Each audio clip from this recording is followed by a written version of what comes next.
Sauf dans les cours d'école, on n'a jamais vu un escargot écrasé par sa coquille. Bonjour docteur Kirzek. Bonjour Thomas. On va évoquer un grand classique ce matin, c'est le poids du cartable.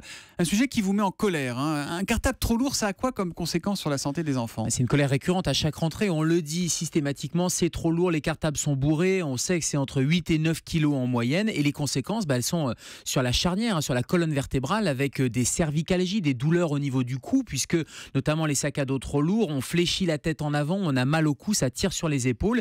Et puis toute la colonne vertébrale jusqu'au bas du dos, notamment quand un sac à dos a une taille qui n'est pas adaptée, qui n'est pas suffisamment près du corps, l'enfant va avoir tendance à cambrer sa colonne vertébrale, une colonne vertébrale en pleine croissance. Mais c'est juste inconfortable, douloureux, ou ça peut vraiment abîmer la colonne? Non, ça peut abîmer la colonne. Alors, ça ne déclenche pas de scoliose. La scoliose, vous savez, c'est la déformation dans les 3 dimensions de la colonne vertébrale.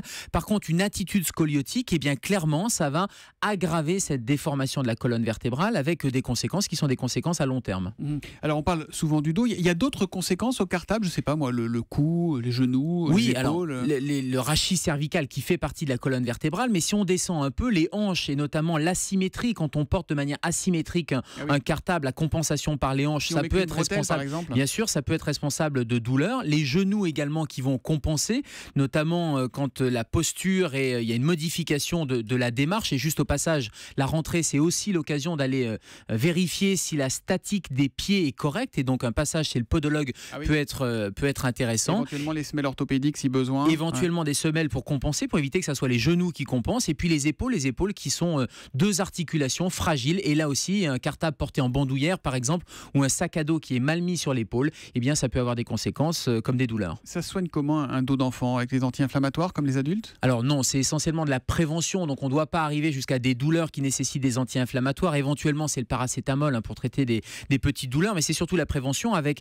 alléger les cartables, modifier les postures. Attention aussi à toutes les postures, les mauvaises positions qu'on a en regardant la télévision, en étant devant des tablettes ou tout simplement en envoyant des SMS, puisque ça va aussi là aggraver les troubles de la statique de la colonne vertébrale. Puis surtout, il faut alléger le cartable. Il faut prendre des 96 pages. C'est quoi un cartable trop lourd? C'est combien? C'est quoi le poids limite autorisé? 10% du poids du corps. C'est vraiment le repère. Et quand on voit des enfants qui ont des cartables à 8-9 kilos, c'est beaucoup trop. Ça devrait faire maximum 10% du poids du corps de l'enfant. Et donc, pour qu'on arrive... Un cartable de 8-9 kilos, ça serait pour un enfant qui ferait 80 ou 90 kilos? Exactement. Donc, ça veut dire qu'on est à 20 à 30% du poids corporel. Donc, il faut vraiment fixer cette limite, peser le cartable, alléger. Et je disais 96 pages, les cahiers, au lieu de prendre des gros cahiers de 192 pages, il faut faire des systèmes de livres partagés et pourquoi pas des casiers à l'école. Le problème, c'est que ça ne se décide pas côté parents ou côté famille, mais ça se décide aussi côté enseignant. Et alors, votre conseil, c'est quoi? C'est la sacoche en bandoulière, le cartable à roulette? Non, la bandoulière, vous n'aimez pas, visiblement. Non, bandoulière, non, parce que c'est asymétrique. Cartable à roulette, attention, parce que les roulettes, c'est bien, mais on a tendance à charger les cartables. Or,